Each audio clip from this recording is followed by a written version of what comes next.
Brothers and sisters, I want to ask you about Carolyn Bryant. Does the name sound familiar to you? Do you know who she is? Well, Dave Chappelle is about to recant the Emmitt story, and by the end of this story, you will know who she is. You know, I'm going to give you a history lesson, because I'm sure this wasn't on your entry exam. But every naturalized American has heard something about what I'm about to tell you. Picture it's the early 50s in the United States.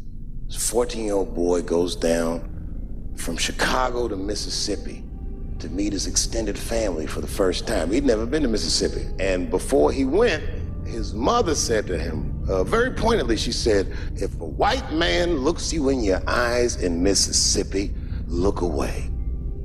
And I don't know what you know about black people from Chicago, but they're not a scared people. Legend has it, he was in front of a convenience store hanging out with his cousins, having a good time, and a white woman walked out of the store, and he thought she was pretty, and he said, "Bye, baby," not realizing that he had just made a fatal mistake. 4 days later, a group of adult white men burst into this family's home and snatched a 14-year-old boy out of bed in front of his family that was powerless to stop them, and he was never seen alive again. His name was Emmitt. They found his body maybe a few days later. It was in a creek, tied to a wheel so it would sink, horribly beaten and bloated. Hideous. And lucky for everybody in America, his mother was a fucking gangster. She was.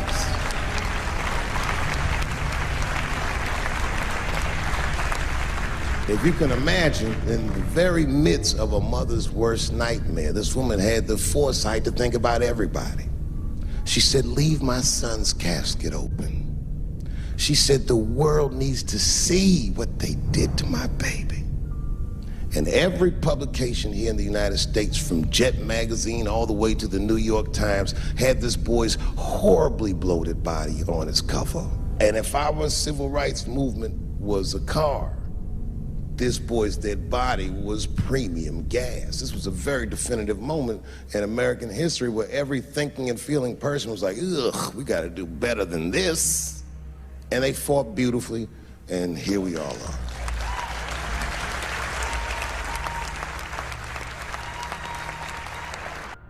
And the reason that I bring that up tonight and why it's relevant now is because less than a year ago, the woman that he allegedly whistled at admitted on her deathbed that she lied in her court testimony. And you can imagine when we read that shit, we was like, ooh, you lying ass bitch. I was furious. But that was my initial reaction. And initial reactions that we all learned as we get older are often wrong or more often incomplete. They call this phenomenon standing too close to an elephant. The analogy being that if you stand too close to an elephant, you can't see the elephant. All you see is its penis-like skin. You gotta step back and give it a better look. And on stepping back and thinking about it for a few moments, I realized that it must have been very difficult for this woman to tell a truth that heinous about herself at any point in her life, even the very end. And I was grateful that she had the courage to tell it before she left this world, because it's an important truth and we needed to know. And I said to myself, well, thank you for telling the truth, you lying ass bitch.